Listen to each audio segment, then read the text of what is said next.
ವತ್ಸಲ, ಯಮುನಾ, ಆರ್ತಿ ತಟ್ಟೆ ತಗೊಂಡ್ ಬನ್ನಿ. ವತ್ಸಲ, ರೊಟ್ಟಿ ಚೂರ್ ಕೂಡ ತಗೊಂಡ್ ಬಾ. ಹೊಸ ಮದುಮಗ ಬಂದಿದ್ದಾನೆ, ಜೊತೆಗೆ ಸೊಸೆ ಕೂಡ ಬಂದಿದ್ದಾಳೆ.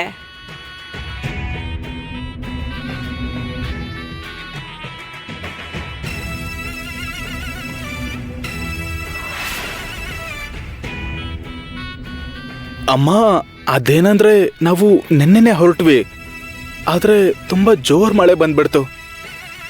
ಆದ್ರೂ ಕೂಡ ನಾವು ಹೊರಟ್ವಿ. ಆದ್ರೆ ಈಗ ಹೋಗೋದ್ ಒಳ್ಳೇದಲ್ಲ, ಹಳ್ಳ ತುಂಬ ಹರಿತಾ ಇದೆ ಅಂತ ಹೇಳಿದ್ರು. ಆತ್ರಪಟ್ಟು ಹೋದ್ರೆ ಪ್ರವಾಹದಲ್ಲಿ ಕೊಚ್ಕೊಂಡು ಹೋಗ್ತೀರಾ ಅಂತ ಅಲ್ಲೊಬ್ರು ಎಚ್ಚರಿಕೆ ಕೊಟ್ರು. ಅದಕ್ಕೆ ನಾವು ಅಲ್ಲೇ ಉಳ್ಕೋಬೇಕಾಗಿ ಬಂತು. ಈಗ ನಾನ್ ನಿನ್ನೇನಾದ್ರೂ ಕೇಳದ್ನದಿಗೂ? ಯಮುನಾ, ಬೇಗ ಬಾ, ದಾರಿಲಿ ಕಷ್ಟಪಟ್ರಂತೆ.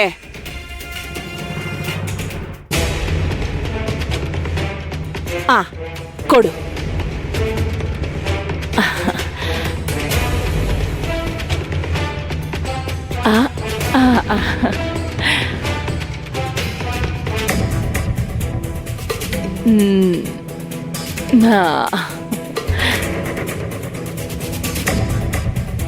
ಅಕ್ಕ ತುಂಬಾ ವಿಚಿತ್ರವಾಗಿ ನಡ್ಕೋತಿದ್ದಾಳೆ. ಆಕೆ ಮನ್ಸಲ್ಲಿ ಏನಿದೆ ಅಂತ ಯಾರಿಗೂ ತಿಳ್ಕೊಳಕ್ಕಾಗಲ್ಲ.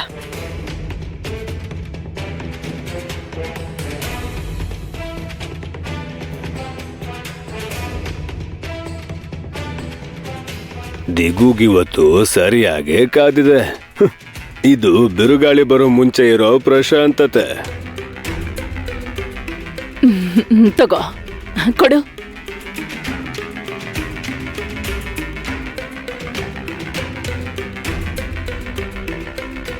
ಮನೆಗೆ ಬರೋ ತಡ ಆಗಿದ್ದಕ್ಕೆ ಅಮ್ಮ ಕೋಪದಿಂದ ನನ್ನ ಮೇಲೆ ಕೂಗಾಡ್ತಾರೆ ಅಂತ ಅನ್ಕೊಂಡಿದ್ದೆ. ಆದ್ರೆ ಮೌನವಾಗಿದ್ದಾರೆ. ಇದು ಇವ್ರ ಸ್ವಭಾವ ಅಲ್ಲ. ಅಮ್ಮನ ಮನ್ಸಲ್ಲಿ ಏನಿದೆ? ನನಗ್ ಭಯ ಆಗ್ತಿದೆ. ಅತ್ತೆಯವರು ಯಾವತ್ತೂ ಹೀಗೆ ಪ್ರೀತಿಯಿಂದ ಮಾತಾಡಲ್ಲ. ಏನ್ ನಡೆಯುತ್ತೋ?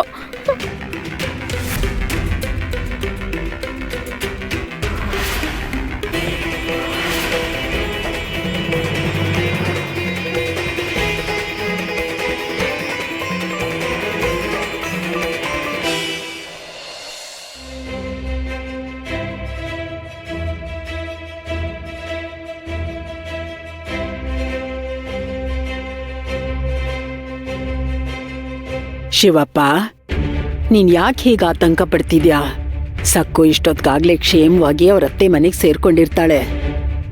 ಅತ್ತೆ, ಇವ್ರು ಹೀಗೆ ಗಾಬರಿ ಪಡೋದನ್ನ ನೋಡ್ತಾ ಇದ್ರೆ ನನ್ಗೂ ಕೂಡ ಗಾಬರಿ ಆಗ್ತಾ ಇದೆ.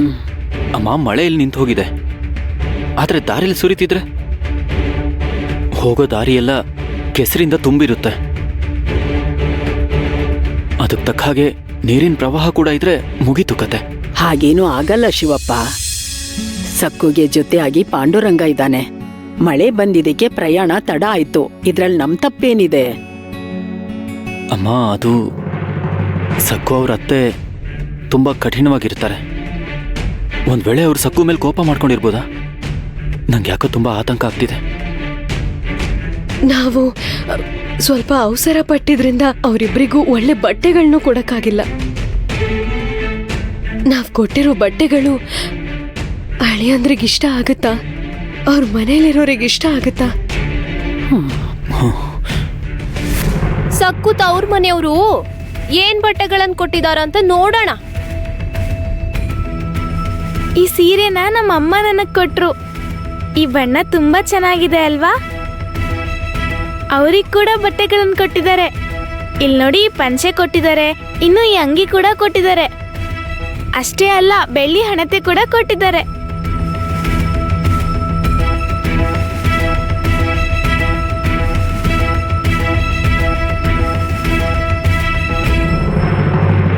ಅಮ್ಮ ಏನಿಷ್ಟು ಮೌನವಾಗಿದ್ದಾಳಲ್ಲ? ದಿಗು ಮಾತ್ ತಪ್ಪಿದಾನೆ, ಆದ್ರೂ ಕೂಡ ಅಮ್ಮ ಅವನಿಗೆ ಏನು ಅನ್ಲಿಲ್ಲ. ಪಾಪ ಮಗಳದ್ ಮದ್ವೆ ಮಾಡಿದ್ಮೇಲೆ ಅವರು ಸಾಲಗಾರರಾಗಿರ್ತಾರೆ ಅಲ್ವಾ ಯಮುನಾ? ಹೌದೌದು. ಇಲ್ ನೋಡು ಅಮ್ಮ, ಹಿಂದೆ ತಿರುಗಿ ಸೀರೆ ನೋಡು. ಈ ಸೀರೆ ನಾವೇ ಕೊಟ್ಟಿದ್ದು ಸಕ್ಕು ಅವ್ರ ಅಮ್ಮನ್ಗೆ. ಮತ್ತೆ ಅದೇ ವಾಪಸ್ ಕೊಟ್ಟಿದ್ದಾರೆ. ಸಕ್ಕು ಅವಾಗ್ಲಿಂದ ಆ ಸೀರೆನ ಮೆಚ್ಕೋತಿದ್ದಾಳೆ. ಬಣ್ಣ ತುಂಬಾ ಚೆನ್ನಾಗಿದೆ, ಬಟ್ಟೆ ಚೆನ್ನಾಗಿದೆ ಅಂತ. ನಿನ್ಗೊಂದ್ ನಮಸ್ಕಾರ, ನಿನ್ ತವ್ರ ಮನೆಯವ್ರಿಗೊಂದ್ ನಮಸ್ಕಾರ.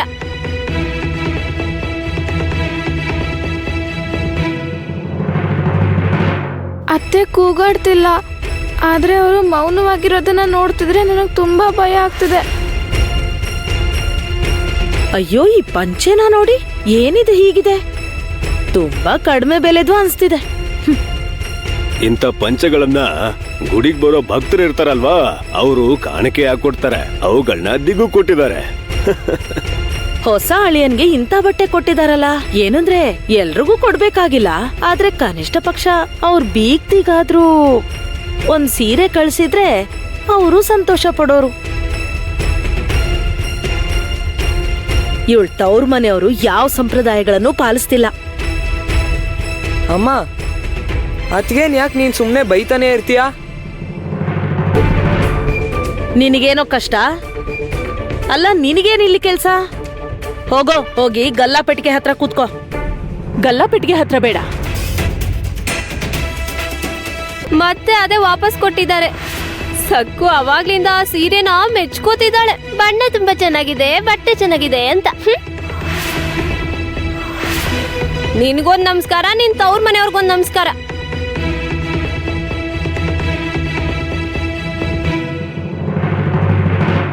ಅತ್ತೆ ಕೂಗಾಡ್ತಿಲ್ಲ, ಆದ್ರೆ ಅವರು ಮೌನವಾಗಿರೋದನ್ನ ನೋಡ್ತಿದ್ರೆ ನನಗೆ ತುಂಬಾ ಭಯ ಆಗ್ತಿದೆ. ಅಯ್ಯೋ, ಈ ಪಂಚೆನ ನೋಡಿ, ಏನಿದೆ ಹೀಗಿದೆ? ತುಂಬಾ ಕಡಿಮೆ ಬೆಲೆದು ಅನ್ಸ್ತಿದೆ. ಇಂಥ ಪಂಚಗಳನ್ನ ಗುಡಿಗೆ ಬರೋ ಭಕ್ತರು ಇರ್ತಾರಲ್ವಾ, ಅವರು ಕಾಣಿಕೆ ಹಾಕೊಡ್ತಾರೆ. ಅವುಗಳನ್ನ ದಿಗು ಕೊಟ್ಟಿದ್ದಾರೆ.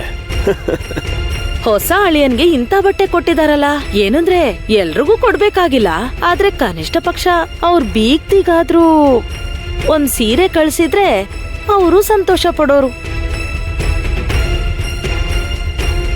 ಇವಳ ತವ್ರ ಮನೆಯವರು ಯಾವ ಸಂಪ್ರದಾಯಗಳನ್ನು ಪಾಲಿಸ್ತಿಲ್ಲ. ಅಮ್ಮ, ಅತ್ಗೇನ್ ಯಾಕೆ ನೀನ್ ಸುಮ್ನೆ ಬೈತಾನೆ ಇರ್ತೀಯಾ?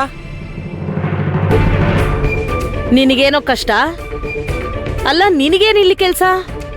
ಹೋಗೋ, ಹೋಗಿ ಗಲ್ಲಾಪೆಟ್ಟಿಗೆ ಹತ್ರ ಕೂತ್ಕೋ. ಗಲ್ಲಾಪೆಟ್ಟಿಗೆ ಹತ್ರ ಬೇಡ. ಅವನಿಗೆ ಊಟ ಬಡಿಸು. ವತ್ಸಲ, ಹೋಗಿ ಅವನಿಗೆ ಊಟ ಬಡಿಸು. ತಟ್ಟೆಗಳನ್ನಿಡು, ಕುಡಿಯಕ್ ನೀರಿಡು.